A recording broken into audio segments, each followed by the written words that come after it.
তওবার দৃশ্যটা দেখতে আল্লাহ বড্ড পছন্দ করে। বান্দা যখন ভুল বুঝতে পারে, মাথাটা নিচু করে চোখের পানি ছেড়ে বান্দা যখন কাঁদতে শুরু করে, এই দৃশ্যটা দেখলে আল্লাহ সহ্য করতে পারে না। আল্লাহর রহমতের দরিয়ায় জোশ খেলে যায়, বান্দা যা চায় আল্লাহ তাই দিয়ে দেয়। তখন চোখের পানির এত বড় পাওয়ার। এজন্য আমরা ভুল করে যেন অটল না থাকি, আল্লাহর কাছে যেন ক্ষমা চাই, আমরা যেন ফিরে আসি তার দরবারে। তার দরবার সবসময় খোলা। এবং তিনি এই তওবার বা ফিরে আসার দৃশ্যটা দেখতে কত পছন্দ করেন শোনেন। রাসূল সাল্লাল্লাহু আলাইহি ওয়াসাল্লাম বলেন, ওয়াল্লাযী নাফসি বিয়াদিহি, তার শপথ যার হাতে আমার আত্মা, লাউলাম তুযনিবু, তোমরা যদি ভুল না করতে, লা যাহাবাল্লাহু বিকুম, আল্লাহ তোমাদেরকে ধ্বংস করে দিতেন। ওয়ালা জাআ বিকওমিন, আল্লাহ এমন এক জাতি তৈরি করতেন, ইউযনিবুন, ওরা খালি ভুল করতো, ফায়াস্তাগফিরুন, আর ক্ষমা চাইতো, ফায়াগফিরুল্লাহু লাহুম, আর আল্লাহ তাদের ক্ষমা করতেন।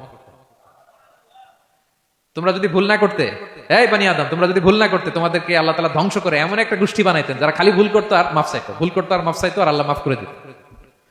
সুবহানাল্লাহ বললেন না? গাফিরিয যামবি ওয়া কাবিলিত তাওব, তিনি পাপ মোচন করার জন্যই তো তিনি আমার রব, তওবা কবুল করার জন্যই তো তিনি আল্লাহ সুবহানাহু ওয়া তাআলা, তিনি রব্বে কারীম, তার দয়ার কোনো শেষ নাই, তার মায়ার কোনো শেষ নাই।